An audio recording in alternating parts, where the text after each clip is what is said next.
Hello mga kamamis, magandang araw. Andito na naman ang inyong kamami Janet, ang inyong kamaming isang Ilocana.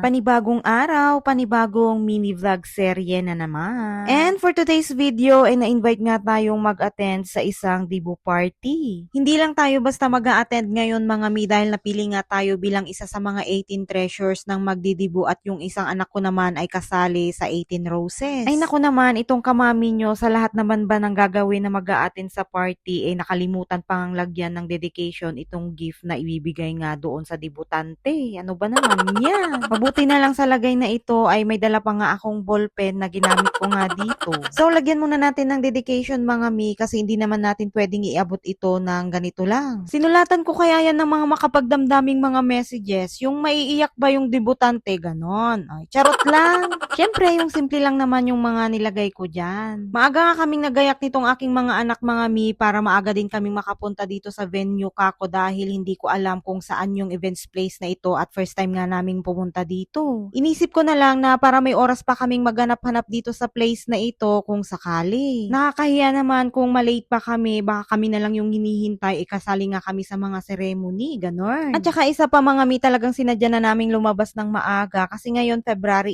18 may naka-schedule nga na parade na gagawin doon sa town. Sigurado yan na marami na namang tao ang nag-aabang para manood nga ng parade at sure ako na traffic na naman yan dahil sarado ang Session Road, ganun. So nandito na nga kami sa venue mga mi, nakapasok na kami. Mabuti na lang kanina nung hinahanap namin, may nakita akong dating katrabaho na pupunta din dito sa party, itinuro niya kung saan nga. Hinihintay na lang daw na makompleto yung mga kasali sa ceremony at lalabas na rin yung debutante para makapag-umpisa na rin. At habang naghihintay nga tayo ay picture-picture muna at video-video kami nitong aking mga anak. So ito na nga mga mi, the moment we've been waiting for ay lumabas na nga itong ating debutant na napakaganda.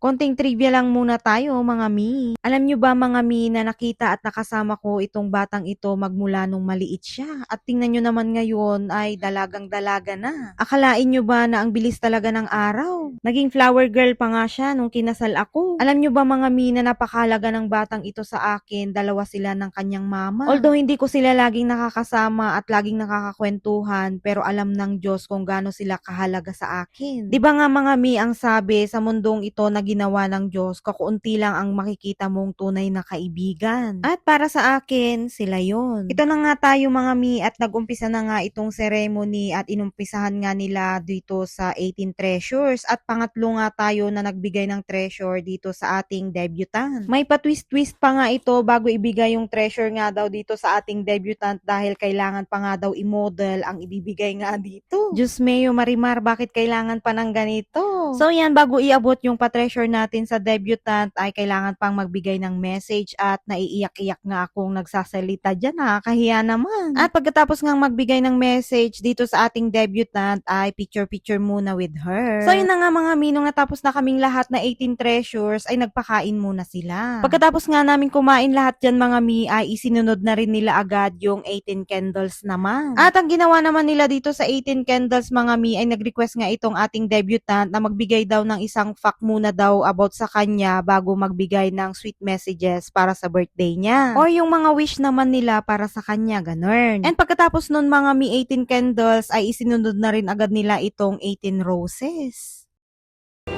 Mr. Eldridge Julian Calo.